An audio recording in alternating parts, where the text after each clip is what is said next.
Oke, bertemu lagi dengan saya di cerita horor seru. Kali ini saya akan coba cerita tentang seorang pengantin yang dirias oleh make up artis yang ternyata sudah meninggal. Kejanggalan sudah dirasakan sejak pertama kali emak bertemu dengan klien.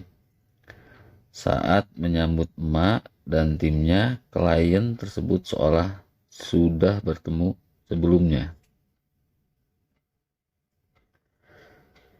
Kejadian seram dan horor yang dialami oleh seorang perias pengantin alias make up artis saat merias salah satu kliennya. Peristiwa yang bikin bulu kudu merinding tersebut diceritakan kembali oleh make up artis yang hanya ingin dipanggil emak. Melalui video yang tayang di kanal YouTube RJL5, emak bercerita kalau salah satu kliennya itu dirias oleh perias jadi-jadian alias demit. Semua bermula ketika emak akan mendandani kliennya untuk acara lamaran. Emak tidak sendirian. Dia membawa timnya bernama Mary. Kejanggalan ini sudah dirasakan sejak pertama kali emak bertemu dengan kliennya. Saat menyambut emak dan timnya, klien tersebut seolah sudah pernah bertemu sebelumnya. Klien itu mengatakan bahwa sebelum emak dan timnya tiba, ada seorang wanita yang lebih dulu sampai. Dan wanita itu mengaku leader dari tim rias. Begitu tiba di rumah klien, dia bilang begini, "Oh ini ya mbak-mbak, mas-mas dari Surabaya. Tadi leadernya sudah kesini.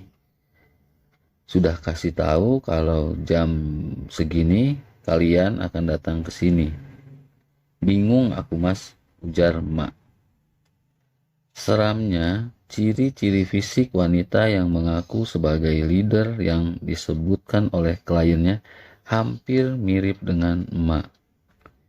Tingginya itu kurang lebih seaku, rambutnya panjang, berponi, rahangnya tirus, matanya sipit, memakai kacamata, dan namanya Dita, kata emak. Kata emak, acara lamaran dimulai jam 7 malam. Setelah merias klien, emak dan tim make up artis pamit mau keluar untuk mencari makan. Waktu itu, emak belum memakaikan baju kebaya yang dikenakan di acara lamaran. Emak sengaja agar riasan pengantin tidak rusak jika klien beraktivitas. Kita handle klien dari pagi. Acara itu sekitar jam 7 malam. Klien aku ini kan habis aku rias. Aku tinggal untuk cari makan di luar. Pas kita balik, itu klien belum aku pakein baju mas. Sengaja memang biar ketika klien beraktivitas keringat tidak menempel di baju. Papar emak. Namun anehnya, ketika emak dan rombongannya kembali dari makan di luar, klien sudah memakai baju, padahal itu baju yang lumayan ribet untuk dipakaikan. Kemarin itu pakai rok lilit, bahkan sudah rapih, tinggal ditambahin dikit-dikit.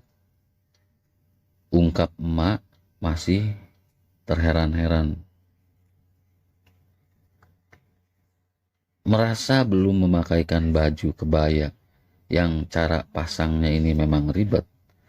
Tentu saja emak terkejut. Emak kemudian bertanya, siapa yang membantu memasangkan kebaya dan jarik tersebut? Lalu dengan santainya si klien menjawab, kalau yang membantunya memakai kebaya dan jarik itu adalah leadernya make up artist. Ya, ini leadernya emak. Tadi datang lagi ke sini. Dan yang bilang itu bukan hanya klienku aja, tetapi ibunya, neneknya, bapaknya, dan hampir semua keluarga bilang itu, jelas emak. Emak pun mulai merasa tidak enak dan merasa janggal dengan kejadian ini. Dia akhirnya jujur kepada kliennya bahwa wanita yang dilihat si calon pengantin itu adalah sahabatnya yang sudah meninggal. Karena aku lumayan risih ya ketika mereka mengatakan nama Dita, aku akhirnya terus terang. Aku bilang sama mereka kalau Dita itu udah nggak ada atau sudah meninggal, kata aku. Emak kemudian bercerita tentang riwayat Dita ini. Sahabatnya yang tiba-tiba muncul menggantikan dirinya, memasangkan kebaya dan jarik kepada kliennya. Kata emak, Dita sudah meninggal di tanggal 16 Desember di tahun 2018 silam. Klien dan keluarganya kaget, tapi mereka tetap merasa Dita belum meninggal. Memang sih, Mbak itu penampilannya kayak orang sakit, tetapi dia manusia kok. Dia pegang kita, tambah emak menirukan ucapan dari si klien. Ternyata Dita ini dulunya adalah sahabat sekaligus bagian dari tim make up-nya emak. Sebelum emak yang menjadi leader, itu adalah benar kalau Dita yang menjadi pemimpin tim rias tersebut. Sayangnya sebelum pekerjaan ini dimulai, Dita memang sudah meninggal. Sampai di sini cerita tentang make up artist yang sebenarnya sudah meninggal, namun dia datang lagi ya.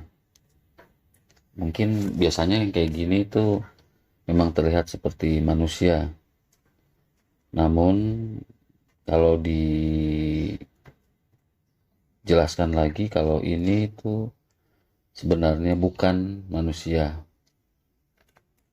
Jadi untuk yang tahu Dita ini udah meninggal, tentu saja itu merupakan sebuah kengerian tersendiri ya. Namun untuk yang belum seperti kliennya malah merasa kalau memang Dita yang hadir ini sebenarnya memang manusia. Jadi terserah kita juga sih menyikapinya bagaimana. Oke, sampai di sini kisah dari seorang makeup artist. Semoga bisa memberi kita pelajaran. Sampai bertemu lagi di cerita horor seru lainnya. Jangan lupa subscribe, share, like. Terima kasih.